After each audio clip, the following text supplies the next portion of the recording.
అమ్మ చెప్పండి ఏంటి అసలు ఇష్యూ ఏంటి? సిచ్యువేషన్ ఏందంటే సార్ ఇక్కడికి మేము వచ్చి దగ్గర దగ్గర 15 సంవత్సరాలు. కానీ మేము వచ్చిన కొత్తలో ఇంకా ఈ బిల్డింగ్లు కడతనే ఉన్నారు మాకు ఇల్లు ఇచ్చేటప్పుడు గవర్నమెంట్ హ్మ్. కడుతురు అంతా అడవి. మేము ఆ గవర్నమెంట్ వాడు మమ్మల్ని ఈ అడవిలో వేసిందని మేము బాధపడ్డాం, ఏడిసినాం. మీకిచ్చినప్పుడు నీళ్లు లేవు, ఒక కరెంట్ లేదు, అన్ని బాధలు పడ్డాం. నీళ్ళకు కూడా తెల్లవారుతలు బిందెలు లైన్లు పెట్టుకొని కూర్చున్నాం హ్మ్. నీళ్ళ కోసం. కాబట్టి 2 సంవత్సరాల నుంచి ఈ సంవత్సరం నుంచి నీళ్లు వస్తున్నాయి, మంజూరు నీళ్లు మాకు.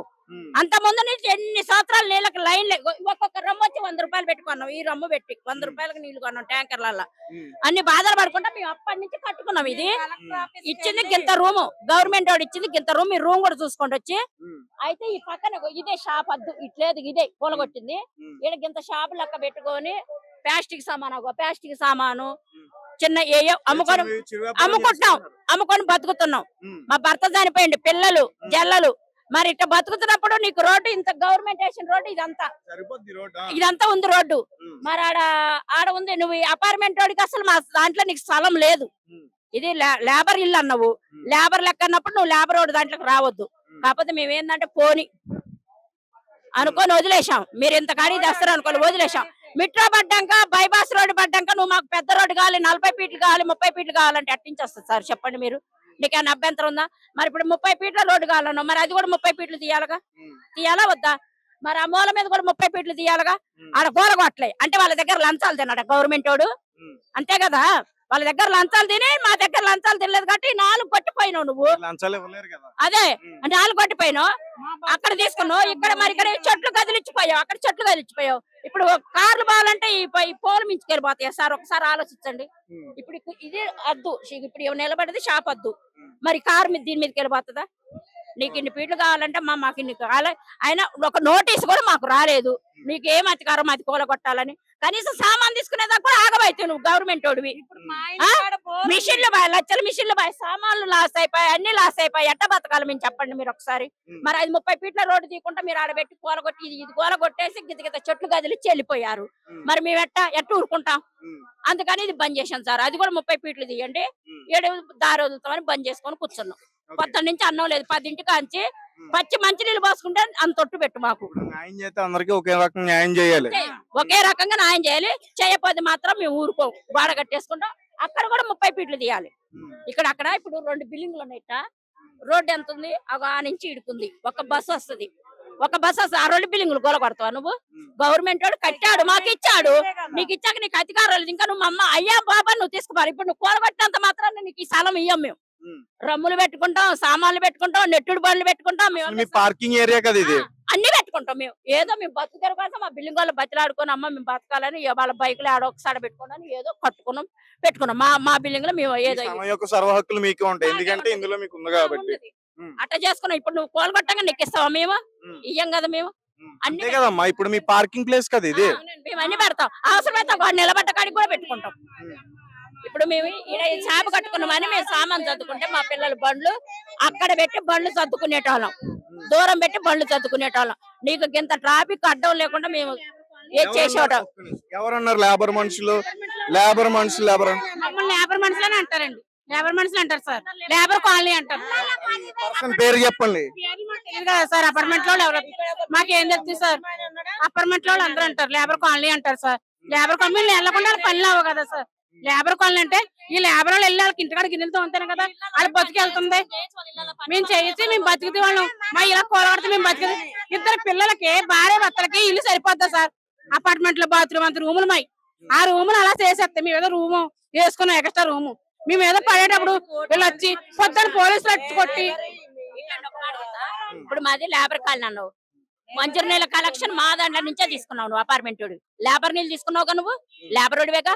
నీ డ్రైనేజ్ కలెక్షన్ మా దాంట్లో నుంచే వచ్చింది, అప్పుడు నువ్వు లేబర్ ఓడివేగా. మరి మా దాంట్లో తీసుకుని నువ్వు లేబర్ ఓడివే కదా.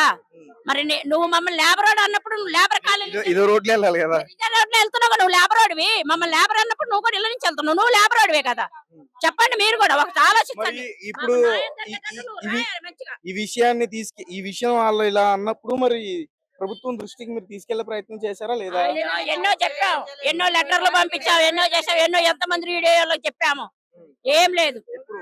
ఏ హయాంలో చెప్పారు మీరు? ఎన్నోసార్లు చెప్పాం. మొన్న 3 నెలల కింద కూడా చెప్పాం, మొన్న 2 నెలల కింద చెప్పాం. ఇది కూలగొడతానని వచ్చినప్పుడు కూడా మన మీడియాతో మాట్లాడాం మా రోడ్లు ఎంత ఉన్నాయో ఈ రోడ్డు చూడండి అని ఆ చివరి మూల దాకా వెళ్ళి చూపించాం మీడియాలకి. చూశారు వాళ్ళు కూడా, చూసి వెళ్ళిపోయారు అంతే. ఇక అది ఫైనల్ గా ఏం చేద్దాం అనుకుంటున్నారా? ఆల్రెడీ వచ్చి కొట్టేశారు, ఇప్పుడు స్వాధీనం చేసుకుంటా అంటున్నారు. సాధనం ఇవ్వం కదా, అది 30 ఫీట్లు తీయాలి రోడ్డు. ఇది ఎన్ని ఫీట్లు తీస్తావా? ఇది ఎన్ని ఫీట్లు తీస్తావా నువ్వు? ఆ రోడ్డు కూడా అన్ని ఫీట్లు తీస్తే అప్పుడు మేము వదులుతాం. అక్కడ కూడా అన్ని ఫీట్లు రావాలి. అప్పటిదాకా వదిలే పనే ఉండదు. ఎంతగా సావటానికైనా సిద్ధమే.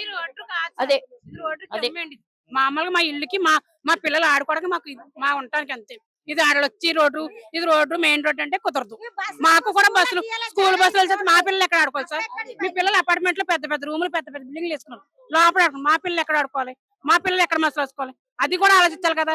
మమ్మల్ని కొడతాను కూడా వచ్చారు, లేడీ పోలీస్ కూడా కొట్టారండి, పొద్దున్న కొట్టారండి. కొట్టారమ్మా మిమ్మల్ని లేడీ పోలీసులు ఎవరన్నా? రేవంత్ రెడ్డికి ఓటేసినామో మనం సర్వనాశనం చేసిండు. అసలు ఓటేయకూడదు ఆయన. ఇక్కడ దాకా వెళ్తుంది ఈయన, అట్లా మాట్లాడాను ఇంకా. గానీ ఆయనకు నా చేతితో ఏందమ్మా అంత మాట అంట? ఫ్రీ బస్ ఇస్తే నీకు ఎందుకు యాదవ్ ఇచ్చి 4000 పింఛన్ ఇస్తున్నాడు. మొన్న పాపాలు 4000 వస్తాయని ఆశపడేశాం. మళ్ళీ ఇంకా ఏదో 2000 రేవంత్ రెడ్డి రాగానే మాకు ఆటోలకు కూడా బిజినెస్ లేదు. డిస్ట్రిక్ట్ బస్సులు ఇక్కడ నడవద్దు అంటే ఇక్కడ రిజిస్ట్రేషన్ ఎందుకు చేస్తుండు? మళ్ళీ రిజిస్ట్రేషన్ ఎందుకు చేస్తుండు రేవంత్ రెడ్డి? ఓటేసింది నేను రేవంత్ రెడ్డిని తిడతా, ఖచ్చితంగా తిడతా. నన్ను కొట్టినా తిట్టినా నాకేం భయం లేదు. ఎందుకంటే నేను ఓటేసినా కాబట్టి నాకు బాధ్యత ఉంది. ఊర్లలో ఇంతవరకు సర్పంచ్ ఎలక్షన్ కూడా అవ్వట్లేదు. ఎందుకు?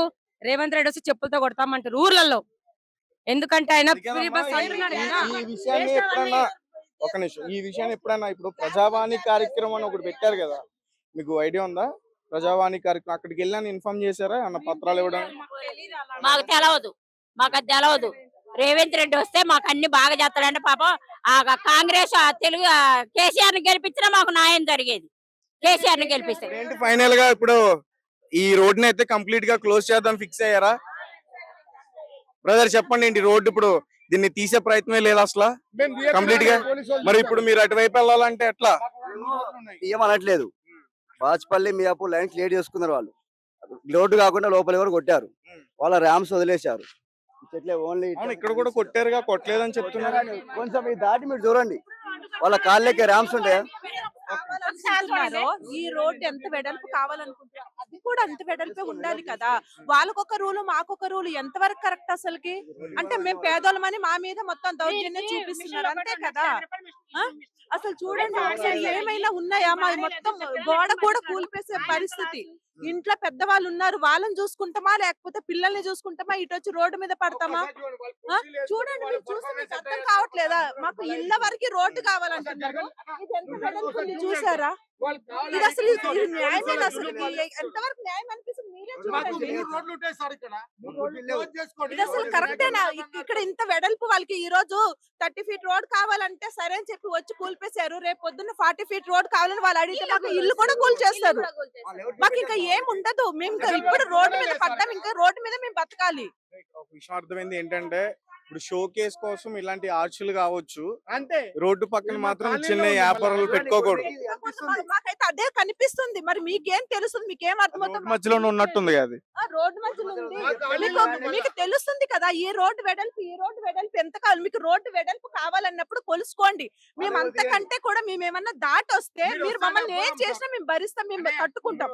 కానీ ఇది న్యాయంగా ఉందా? చూడండి, కనీసం మట్టిది తప్ప ఏమి కూల్పలేదు. మాది మాత్రం కొంపలే కూల్పేశారు. ఇది ఎంతవరకు కరెక్ట్ చెప్పండి? అసలు మీకేమైనా న్యాయం అనిపిస్తుంది అంటే మీరు చెప్పేది ప్రతిది కూడా మేము వింటాం. ఇంకా ఇది అసలు ఏమన్నా న్యాయంగా కనిపిస్తుందా? అసలుకి ఈ రోడ్డుకి ఎంత డిఫరెంట్ ఉందో ఒకసారి చూడండి. గోడలు కానించుకొని మరి మొత్తం కూలిపేసి పడేసి ఇది అసలు ఎంతవరకు కరెక్టో, మరి వాళ్ళకి ఎంత మంచిగా అనిపిస్తుందో వాళ్ళకే తెలియాలి. ఈ రోడ్డు మాత్రం వెడల్పు అవసరం లేదు. ఇక్కడ మాత్రమే రోడ్డు వెడల్పు కావాలి. ఎందుకంటే పేదవాళ్ళు ఉన్నారు కదా, ఏం చేసినా అణిగి మణిగి ఉంటారు. అదొక్కటే వాళ్ళు ఆలోచిస్తున్నారు తప్ప ఇంకేం లేదు.